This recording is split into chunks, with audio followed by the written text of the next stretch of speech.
So what's different from 2016 to 2017? So I think the last year we brought in the new career mode, which was super immersive, really deep, really rich, and we know that's where most of our players hang out. So we wanted to continue to expand that. So probably the biggest difference is that this year the R&D system's enormous. It's very similar to an RPG style skills tree sort of system. So. Well, can we take a look at that actually? So we're not showing that today. Okay. So well, I'm then going to show you some explain cool gameplay. I'll get the gameplay going. Gameplay is great, but I really am interested about a skill tree in a racing game because I've never even heard of that before. What are the things that you can acquire through your skill tree? Are they actives? Are they passives? So there's two areas of it. There's very much the things that directly affect the performance of the car. And there's different levels of those, and so obviously you accrue credits that you can spend on them by taking part in the sessions, doing practice programs. So obviously you have to work your way through the smaller, the larger upgrades, and you can pick the route. But there's other things you can do around that, which then impact on how they're delivered. Okay. So obviously you've got a team, and you might not want to work directly on the performance of the car. You might want your guys to produce the upgrades quicker, so you spend some resource there. But then they might start producing things quicker that are unreliable. So you need to start looking at working on the department that develop the parts to produce more reliable components. Okay. Or you might think, well, I want to really sort of churn these things out a bit quicker. So you could start looking at simultaneous development. So it seems like you can base it around players that are going for longevity and that they want everything in the game to players that just I want to make my car faster and better right now. I don't really care about my crew or team. Yeah, but it's all about finding the balance. The balance. So, you might find that you've got a super fast car, but your pit crew might be letting you down. So, you should have really focused on training those guys. If finding a balance, does that mean that there's a one best way of choosing your skill points then? If there's not it's not based on your play style? So I'm pretty sure that the guy who designed the system probably has a spreadsheet which works it out for him. And knowing what he's like, he will use that and be absolutely perfect. Okay. But I think for the player, it also varies based on the team and the car that you're driving. So certain teams have got certain areas of their cars which are stronger and some are weaker. So again, it's focusing on the areas that is an area that's weaker for that particular team. Well, it's intriguing to hear that there are RPG elements in that. It speaks to someone like me who I love RPGs, and I'm fairly new to racing, driving, simulation games, and that sounded very enticing to me. Right off the bat, that I can watch my stats go up and that kind of stuff as I go throughout it. Something. Exactly, it's that RPG grind that we all crave. Yeah, it's the journey that we started last year. With the career that we implemented in 16.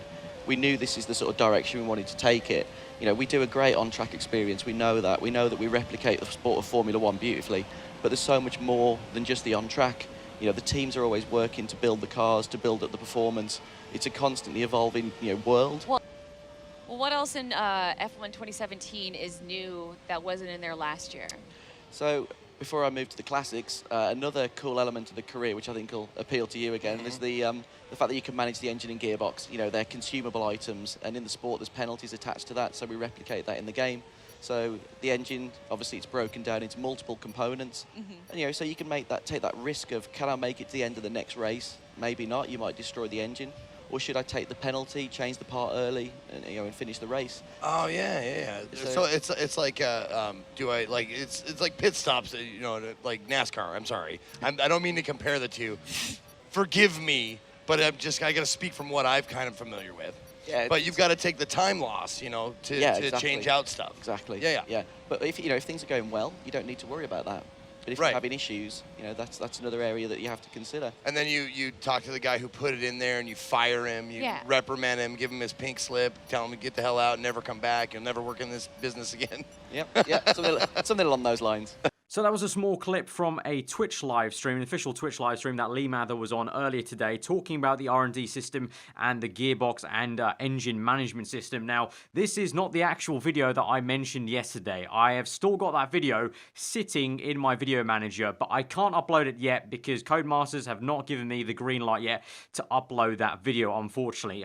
Even though, speaking here right now on Thursday night, I uploaded it, I had it ready to upload at 10 a.m. this morning, and it's now nearly 11 hours later and it's still not being greenlit, which I find a little bit confusing, but there you go. But to be honest, Lee Mather literally said a lot of what I was saying in that video, so hey ho, that's a workaround to get you this information anyway about that. I can go to more in depth in the video once I can actually release it, because I actually illustrate what it sort of looks like on a piece of paper even to you guys, but unfortunately I can't show you that yet. That video is just having to sit there kind of privated on my channel for now, but I thought I wanted to bring you this, guys, at least tonight to give you this information, because I know a lot of people may have not caught this Twitch stream. You know, it's just a part of a very large Twitch stream, so you may have easily missed it. If you don't follow Cody's on Twitter or Facebook, you may not have seen it, so I thought it was important to bring you guys that information. It's a little bit briefer than what I went into in that video, but again, I can't bring that yet, but that's a little explanation of why this video is so late and why there's no video on that yet. But yeah, there you go. Hope you did enjoy it anyway. Leave a like if you did find it informative and you find it useful to have that sort of video, even if it's not me talking, it's Lee Mather talking on an interview with you know, E3 presenters on Twitch. Let me know what you thought of what you heard from Lee in the comments below. And if you're around here, then do get subscribed for weekly 4-1 content. I've been Aarava. Hope you enjoy the rest of the day, and I'll see you guys next time.